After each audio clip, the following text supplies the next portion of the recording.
Hi అండి, నమస్తే. Welcome back to Winnie చేతి వంట. ఈరోజు విన్నీ చేతి వంటలో పాకుండల్ని ఎలా తయారు చేసుకోవచ్చో చూపిస్తాను. మీరు కూడా ఇంట్లో తప్పకుండా ట్రై చేయండి, చాలా బాగుంటాయండి. ఇవి సంక్రాంతి టైంలో అరిసెలతో పాటు వీటిని కూడా తయారు చేసుకుంటాం కదా.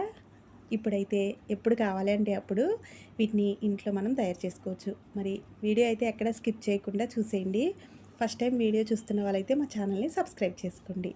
మరి ఎలా తయారు చేసుకోవాలో చూపిస్తాను, రండి. ముందుగా నేను ఈ పాకుండల కోసం ఒక 2 కేజీల వరకు రేషన్ బియ్యం తీసుకున్నానండి. ఈ లోటా వచ్చి 1 కేజీ లోటా, దీంతో ఒక 2 లోటాలు తీసుకున్నాను.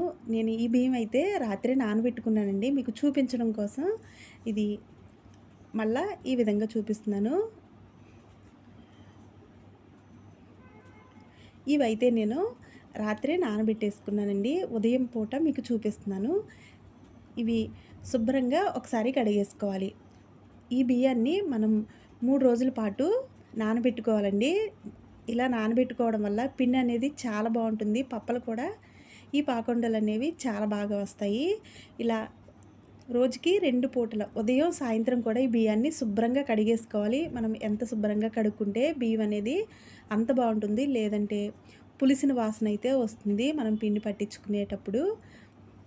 అలా రాకుండా నీళ్ళు చాలా తేటగా ఉంటాయండి. మనం 2 పూటల శుభ్రంగా కడిగితే. ఈ విధంగా కడిగేసుకున్న తర్వాత మళ్ళీ నీళ్లు పోసి మూత పెట్టేసుకుని పక్కన పెట్టుకోవాలి.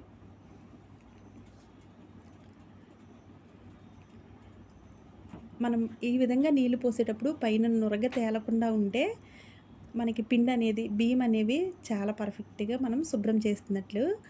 చూసారు కదా, మీకు 3వ రోజు చూపిస్తున్నానండి. ఇలా 2 పూటల కడుక్కోవడం వల్ల బియ్యం అనేవి ఈ విధంగా చక్కగా నీట్గా ఉంటాయి. ఒకవేళ కడుక్కోకపోతే బియ్యం పైన నొరగలాగా వచ్చేస్తుంది. ఇప్పుడు వీటిని ఒకసారి కడిగేసుకున్న తర్వాత ఒక జాలి గిన్నెలో వేసేసుకుందాం.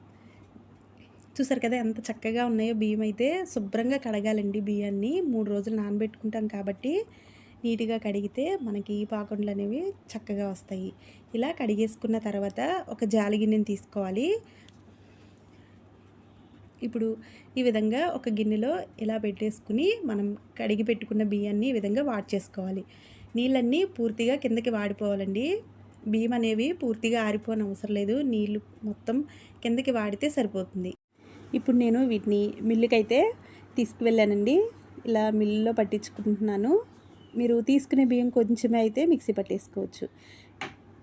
ఇప్పుడు దీనికోసం నేను ఒక 2 కొబ్బరికాయలని ఈ విధంగా ముక్కలుగా కట్ చేసుకుని మిక్సీ పట్టుకున్నాను. ఇలా కొబ్బరి తురుము వేస్తే భలే ఉంటుందండి పాకుండలకి. దీన్ని కూడా ఈ విధంగా తురిమేసుకుని ఒక గిన్నెలోకి తీసేసుకోవాలి.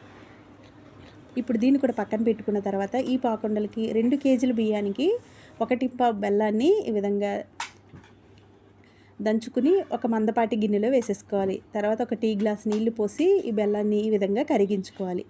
ఇలా కరిగిన తర్వాత చూసారు కదా, బెల్లం బాగా ఉడకాలండి. బాగా దగ్గరగా అయిన తర్వాత దీనికి ఒక ప్లేట్లో నీళ్లు తీసుకుని కొంచెం బెల్లం పాకం వేసుకుని ఈ విధంగా, ఈ పాకం అనేది ఉండపాకం రావాలండి, బాగా ముదురు పాకమే తీసుకోవాలి.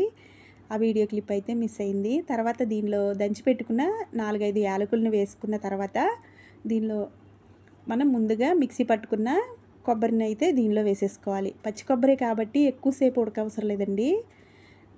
ఇలా వేసిన తర్వాత ఇప్పుడు స్టవ్ ఆఫ్ చేసేసుకుని మనం ముందుగా మిల్లు పట్టించుకున్న పిండి ఉంది కదా, అది కొద్ది కొద్దిగా వేసుకుంటూ ఈ విధంగా కలుపుకుంటూ మనం ఈ చలివిడి అయితే తయారు చేసుకోవాలండి. పిండి అయితే కరెక్ట్గా సరిపోతుంది. 2 కేజీల బియ్యానికి 1.25 బెల్లం అయితే కరెక్ట్గా సరిపోతుంది.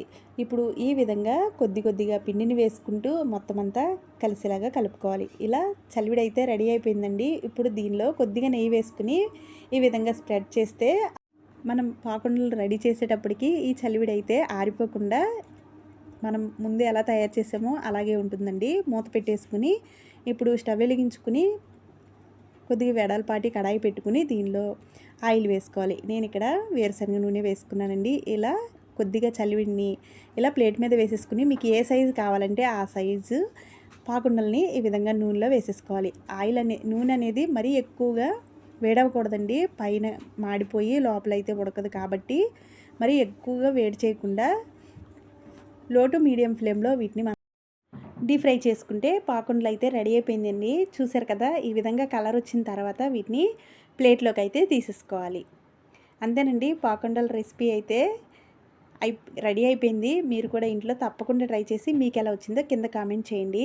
వీడియో నచ్చితే లైక్ చేసి మీ ఫ్రెండ్స్కి రిలేటివ్స్కి షేర్ చేయండి.